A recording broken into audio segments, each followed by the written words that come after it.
दिन भर के रिवीजन के बाद पाठशाला की पहली क्लास, जिसमें दिखाएंगे बंगाल में वोटिंग से पहले इंडी गठबंधन का बड़ा सेल्फ गोल। खड़गे ममता ने पीएम मोदी के लिए वो कह दिया चुनाव में भारी पड़ेगा। किसी ने दी गाली, किसी ने कहा आतंकवादी, बौखलाया इंडी गठबंधन तो ब्लंडर पर ब्लंडर कर रहा है। पहले पीएम मोदी, अब अमित शाह की चेतावनी। 4 मई के बाद बंगाल में क्या होने वाला है? भयंकर गर्मी, सिर पर भगवा, सड़क पर क्यों उतर गए सीएम योगी? यूपी में क्या होने वाला है? 5 राज्यों के चुनाव का भयंकर माहौल बन गया है, खासकर बंगाल में, जहां पर 23 अप्रैल को पहले चरण का मतदान होना और उससे पहले गजब की बयानबाजी हो रही। बंगाल में ममता पीएम मोदी वर्सेस ऑल होता हुआ दिखाई दे रहा है। सभी के निशाने पर पीएम मोदी है। पीएम मोदी पर हमला करने के चक्कर में कांग्रेस से लेकर टीएमसी तक सेल्फ गोल कर रहे हैं। पीएम मोदी पर व्यक्तिगत हमला करना विपक्ष को हमेशा भारी पड़ा है, फिर भी इंडी गठबंधन ब्लंडर पर ब्लंडर कर रहा है। बिहार से लेकर बंगाल तक इंडी गठबंधन के नजरिए में कोई बदलाव नहीं आया है। बिहार में पीएम मोदी की मां के लिए अपशब्द और गालियों का प्रयोग किया गया, जिसका नतीजा चुनाव में कांग्रेस और आरजेडी गठबंधन को भुगतना पड़ा। बहुत दिन की बात नहीं है, बहुत दूर की भी बात नहीं। अब बंगाल और तमिलनाडु के चुनाव में भी इंडी गठबंधन वही गलतियां कर रहा है। इस बार तो कांग्रेस अध्यक्ष खड़गे और ममता बनर्जी ने पीएम मोदी के लिए अपशब्दों का प्रयोग कर दिया है। अब देखिए, आतंकवादी से लेकर गाली तक पीएम मोदी पर व्यक्तिगत अटैक कांग्रेस ने सेल्फ गोल कर लिया है क्या? ममता बनर्जी ने क्या बलंडर कर दिया है? विपक्ष की बौखलाहट है या हताशा है जो विपक्ष कर रहा है उसके पीछे?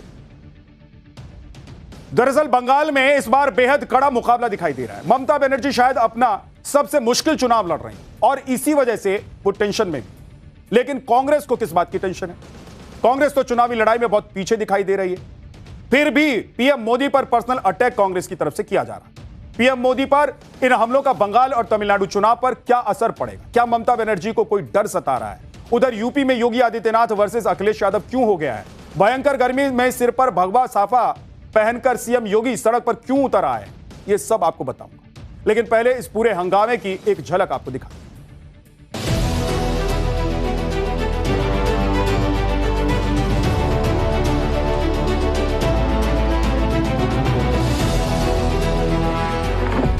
They joined with Modi, who is a terrorist, and who won't believe in equality. Congress party के मानसिकता को दर्शाता है और यह कोई स्लिप ऑफ टंग भी नहीं है। और ममता के गुंडे भी कान खोल कर सुन ले, 23 तारीख को मतदान में जरा भी खलल डाला, अपने घर के बाहर निकले तो 4 तारीख के बाद उल्टा लटका कर सीधा करने का काम करें। और अमित शाह के চ্যালেঞ্জ, উনি বলেছেন চুন চুন के हिसाब होगा। আমি বলি যদি বুকের পাটা থাকে 4 তারিখ বাংলায় থাকবেন, কলকাতায় দেখা হবে বেলা 12টার পরে। मैं टीएमसी के सभी गुंडों, सभी सिंडिकेट, सभी भ्रष्टाचारियों को एक आखिरी मौका देता हूं। 29 अप्रैल से पहले अपने अपने थाने में आत्मसमर्पण कर लो।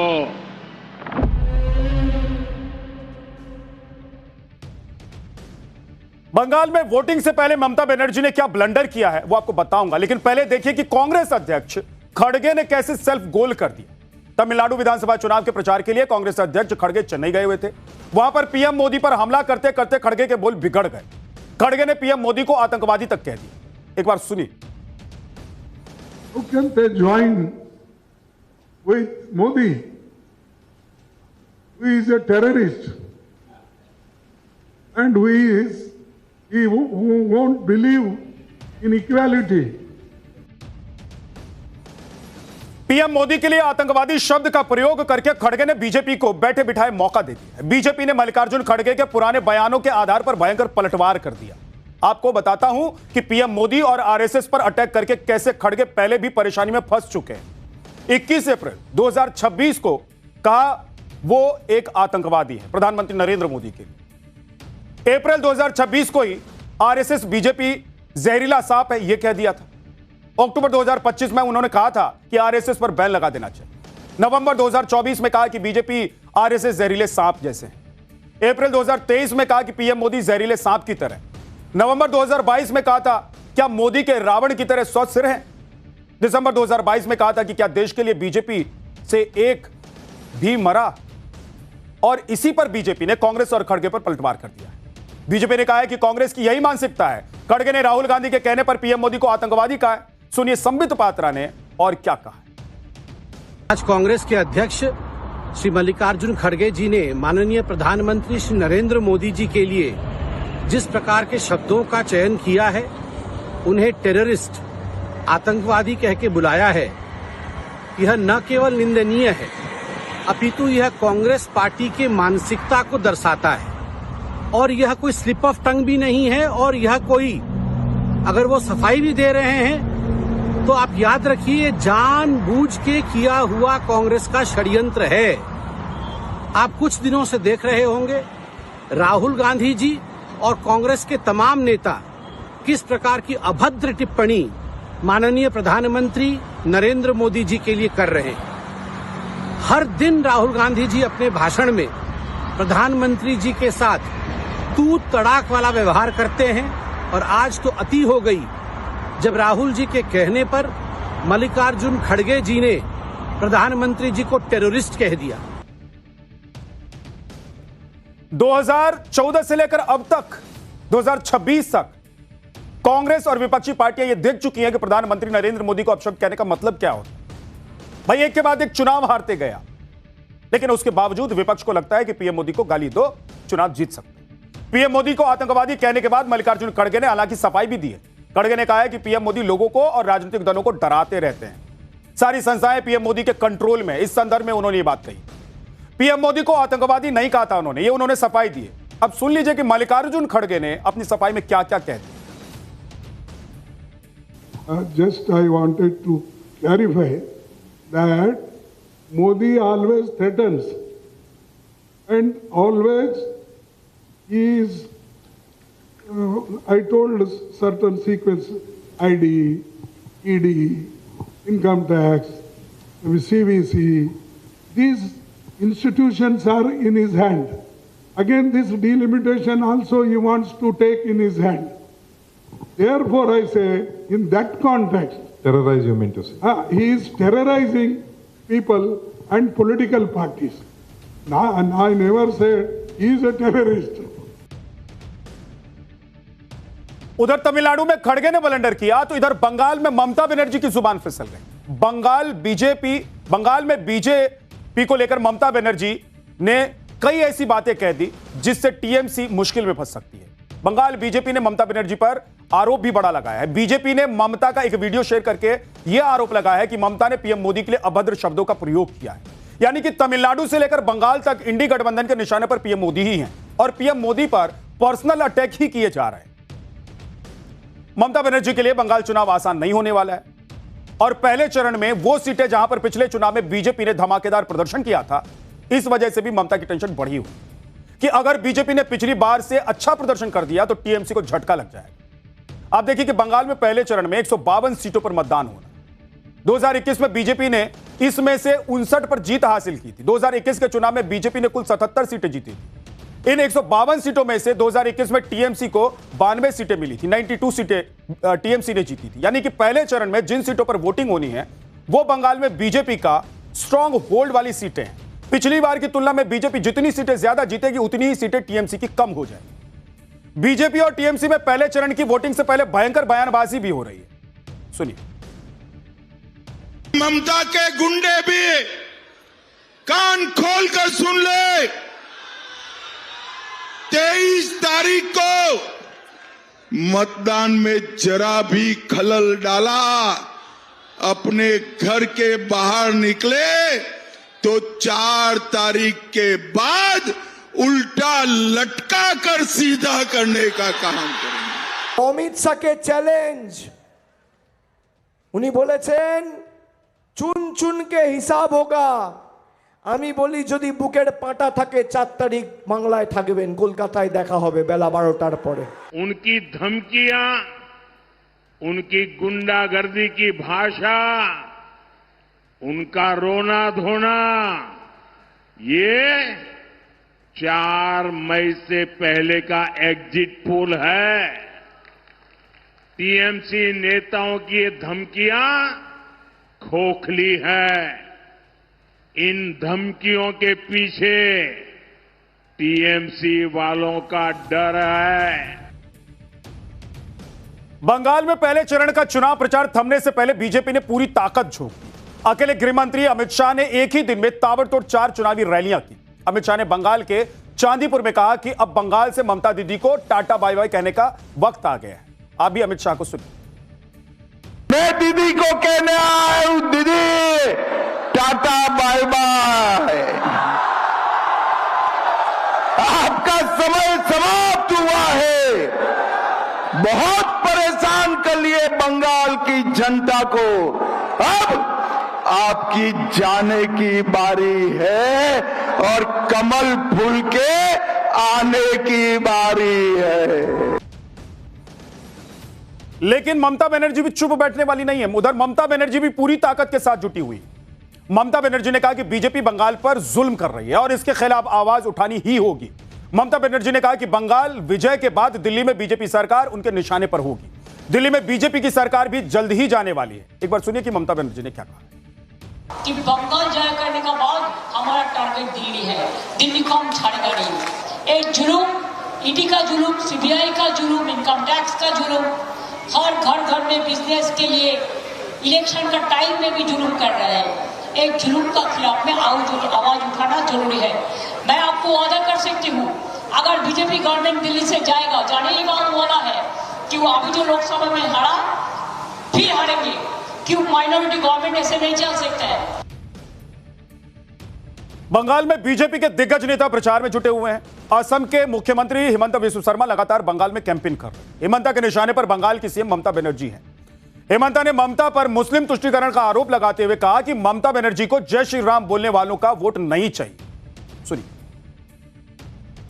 दीदी कभी कभी तो श्री राम भी तो बोला करो, कभी कभी तो श्री राम भी तो बोला करो।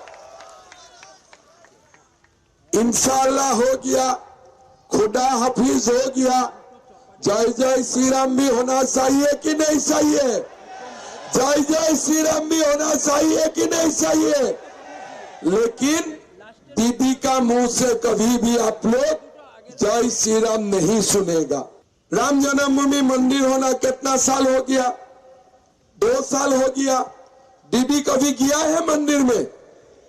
दीदी कभी गया है? कभी दीदी अपना भाषण में जय जय श्री राम बोलते हैं? नहीं बोलते हैं। किस लिए? दीदी को लगता है कि प्रभु श्री राम का हाथ में वोट नहीं है, खाली इंशाअल्लाह का हाथ में ही वोट है, प्रभु श्री राम का हाथ में वोट नहीं है। बंगाल में वोटिंग की तारीख करीब आते आते कई जगहों से हिंसक झड़पों की खबरें सामने आने लगी। ये तस्वीर कोलकाता के फोर्ट इलाके की है, जहां पर बीजेपी और टीएमसी के कार्यकर्ताओं में नारेबाजी को लेकर जबरदस्त भिड़ंत हो गई। देखते ही देखते बवाल इतना बढ़ गया कि पुलिस को हालात काबू करने के लिए लाठीचार्ज करना पड़ गया और इस झड़प के दौरान बीजेपी कार्यकर्ताओं पर पुलिस भी हमला करने का आरोप है कि पुलिस ने भी हमला कर दिया बीजेपी कार्यकर्ताओं पर। पुलिस ने इस मामले में बीजेपी के 5 और टीएमसी के 4 कार्यकर्ताओं को गिरफ्तार भी किया। उधर दक्षिण 24 परगना जिले की भांगर विधानसभा सीट पर आईएसएफ कैंडिडेट अरबुल इस्लाम की गाड़ी पर हमले के बाद तनाव फैल गया। आरोप है कि जिस वक्त अरबुल इस्लाम प्रचार के लिए गांव में पहुंचे हुए थे, वहां टीएमसी के समर्थकों ने उनकी गाड़ी को घेरकर हमला कर दिया। अरबुल इस्लाम का आरोप है कि इस हमले में उनकी कई महिला कार्यकर्ता घायल हो गई हैं और वो किसी तरह वहां से अपनी जान बचाकर भाग निकले। बंगाल में सीधी लड़ाई बीजेपी और ममता बनर्जी के बीच की है। उधर कांग्रेस भी बंगाल में अपनी मौजूदगी दिखाने में जुटी हुई। कांग्रेस नेता राहुल गांधी 23 अप्रैल को कोलकाता के दौरे पर आने वाले थे, लेकिन अब राहुल गांधी का दौरा कैंसिल हो गया है। कांग्रेस ने आरोप लगाया है कि राहुल गांधी 23 अप्रैल को प्रचार के लिए कोलकाता आने वाले थे। ममता सरकार के कहने पर पुलिस ने दौरे की इजाजत ही नहीं। राहुल गांधी अभी भी कोलकाता जाने के लिए बेताब है। अब 25 और 26 अप्रैल को रैली के लिए नया आवेदन दिया जाएगा, यह कांग्रेस की तरफ से कहा। अब देखिए कि अभी संसद में महिला आरक्षण से जुड़े बिल को रोकने पर इंडी गठबंधन जश्न मना रहा था। कांग्रेस और टीएमसी सांसद में एकजुटता दिखाई दे रही थी, लेकिन अब चुनावी मैदान में तनातनी बढ़ गई। पहले चरण की वोटिंग के लिए चुनाव आयोग ने पूरी तैयारी कर ली है और किसी भी तरह की अव्यवस्था न हो इसके लिए चुनाव आयोग ने कड़े नियम बनाए। बंगाल में 21 अप्रैल से 29 अप्रैल तक शराब की दुकानें बंद रहेंगी। चुनाव में गड़बड़ी की आशंका को देखते हुए शराब दुकानें बंद की गई और वोटिंग वाले दिन 2 पहिया वाहनों पर रोक लगा दी गई। इमरजेंसी हालात को छोड़कर सुबह 6 से शाम 6 बजे तक यह रोक रहेगी। वोटिंग वाले दिन बाइक रैली पर भी रोक रहेगी। बाइक पर किसी को पीछे बैठाकर नहीं चल सकते। चुनाव आयोग की कोशिश है कि मतदान के दौरान किसी भी तरह की कोई अप्रिय घटना ना हो, इसलिए बाइक रैलियों पर रोक लगाई गई।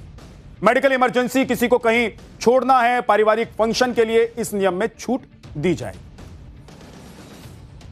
इसके अलावा बंगाल में चुनाव आयोग ने सुरक्षा के भी कड़े इंतजाम किए हैं। बंगाल में चुनाव के दौरान हिंसा की खबरें पहले ही कई बार आती रही और इस बार हिंसा ना हो और मतदाता बेखौफ होकर मताधिकार का प्रयोग कर सके, इसके लिए चुनाव आयोग ने भयंकर तैयारी की है। बंगाल में चप्पे चप्पे पर सुरक्षा व्यवस्था की बढ़ा दी गई है, सुरक्षा कर्मियों की मौजूदगी है। पहले चरण के लिए सीएपीएफ की 2407 कंपनियां लगाई गई हैं, जिसमें से 2,40,000 से ज्यादा जवान तैनात हो चुके हैं। हर 150 वोटर पर 1 जवान की तैनाती की गई। यह बंगाल चुनाव के इतिहास में सबसे बड़ी तैयारी है और सबसे बड़ी तैनाती।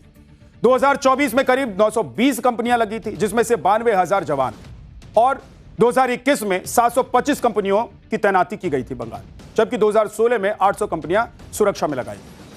29 अप्रैल के बाद 200 कंपनियां सुरक्षा में लगी रहेंगी। 20,000 जवान ईवीएम की सुरक्षा में लगे रहेंगे। चुनाव बाद हिंसा कंट्रोल करने के लिए 500 कंपनियों की तैनाती है, यानी कि करीब 50,000 जवान ग्राउंड पर ही मौजूद रहे। इतनी तगड़ी सुरक्षा के पीछे लक्ष्य है कि मतदाता बिना किसी डर से वोट कर सके। बंगाल में सुरक्षा बलों की तैनाती भी हो चुकी है।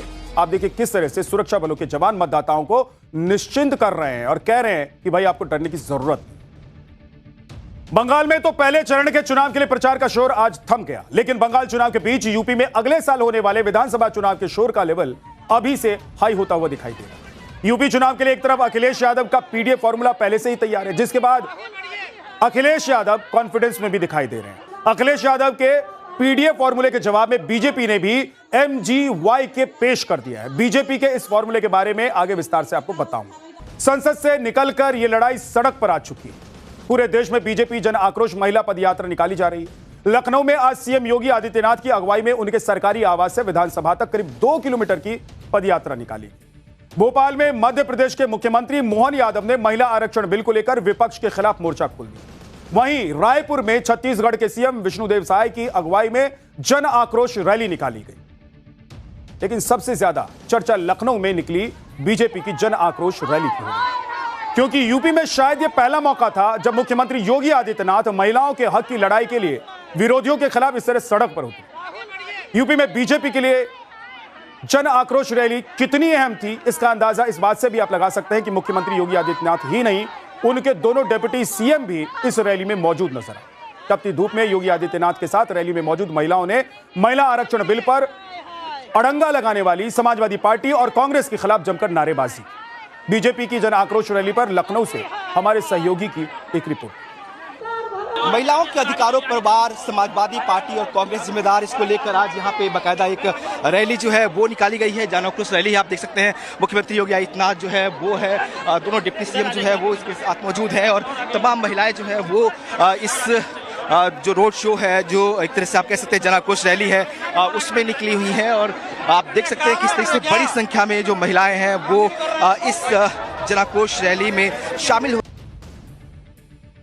जन आक्रोश रैली के दौरान तपती धूप में महिलाओं का हौसला बढ़ा रहे मुख्यमंत्री योगी आदित्यनाथ ने समाजवादी पार्टी और कांग्रेस को महिला विरोधी बताया। आप भी योगी आदित्यनाथ को सुनिए कि आज कैसे उन्होंने विपक्ष को आड़े हाथों लिया महिला आरक्षण। इनके सामने प्रधानमंत्री मोदी जी ने जो विकल्प दिया था अपनी महिला विरोधी छवि को समाप्त करने के लिए, उसका इन्होंने नाजायज दुरुपयोग करने का प्रयास किया है। और आज इसीलिए देश भर में आधी आबादी कांग्रेस और उनके सहयोगी दलों के महिला विरोधी आचरण के खिलाफ सड़कों पर आंदोलन कर रहा है। वहीं लखनऊ में बीजेपी की जन आक्रोश रैली में जुटी महिलाओं की भीड़ ने अखिलेश यादव की टेंशन भी बढ़ा दी। अब देखिए, बीजेपी की रैली शुरू होने से पहले ही अखिलेश यादव ने ट्वीट कर दिया एक्स पर, एक बार फिर से दूर दूर से लोगों को जुटाया जाएगा, एक नहीं बार बार झूठ बोलो, पाठ पढ़ाया जाएगा, झूठ के महादरवाजे से झूठ का झंडा उठाया जाएगा, अपनी करतूतों की काली सड़कों पर जलाई जाएगी। और बीजेपी की रैली के बाद भी अखिलेश यादव बीजेपी पर हमलावर नजर आए, चुप नहीं बैठे हो। अखिलेश की टेंशन इतनी बड़ी है। अखिलेश यादव ने सीएम योगी की अगुवाई में हुई बीजेपी की रैली को विपक्ष में बैठने की प्रैक्टिस बता दी। आप भी अखिलेश यादव को सुनिए। सुना है कि पदयात्रा हो रही थी लखनऊ में, और इतनी भीषण गर्मी में कोई काला चश्मा नहीं लगाया था, और ये जो पदयात्रा थी वो प्रैक्टिस है कि विपक्ष में ऐसे ही आंदोलन करना पड़ेगा इनको। इससे पहले शायद किसी ने अपने ही कानून के लिए, अपने ही बनाए हुए कानून के लिए इतना संघर्ष नहीं किया होगा जितना ये सरकार संघर्ष कर रही है। अखिलेश यादव यूपी में अगले साल होने वाले विधानसभा चुनाव के लिए पीडीए फॉर्मूले पर ताल ठोक, तो बीजेपी ने भी इसकी काट तैयार कर। अखिलेश यादव के पीडीए में पिछड़ा, दलित और अल्पसंख्यक है, तो बीजेपी ने पीडीए के काउंटर में MGYK फॉर्मूला तैयार कर, जिसमें महिला, गरीब, युवा और किसान है। सुनिए बीजेपी के MGYK फॉर्मूले पर योगी आदित्यनाथ ने क्या कहा है और अखिलेश यादव पीडीए फॉर्मूले पर क्या कह रहे हैं। 11-12 वर्ष में प्रधानमंत्री मोदी जी के नेतृत्व में देश के अंदर जो परिवर्तन देखने को मिला है, उसमें उन्होंने सदैव इस बारे में कहा है कि देश के अंदर केवल 4 जातियां हैं, और उन्होंने सभी नीतियों को इन्हीं 4 के इर्द गिर्द केंद्रित करते हुए देश को आज आर्थिक उन्नति के एक नए सोपान तक पहुंचाने में सफलता प्राप्त की है। देश के अंदर इंफ्रास्ट्रक्चर के इस नए युग का कार्य हो, नए भारत के अनुरूप भारत के अंदर भारत की विरासत के संरक्षण का कार्य हो, या फिर देश के अंदर समाज के अलग अलग तबके के उत्थान के लिए चलने वाली योजनाएं, इन सब का केंद्र बिंदु या तो आदि आबादी नारी शक्ति है, जिसके सम्मान, जिसकी सुरक्षा और जिसके स्वावलंबन के लिए अनेक कार्यक्रम चले हैं। पीडीए परिवार, हम एक सूत्र से बंधे लोग हैं।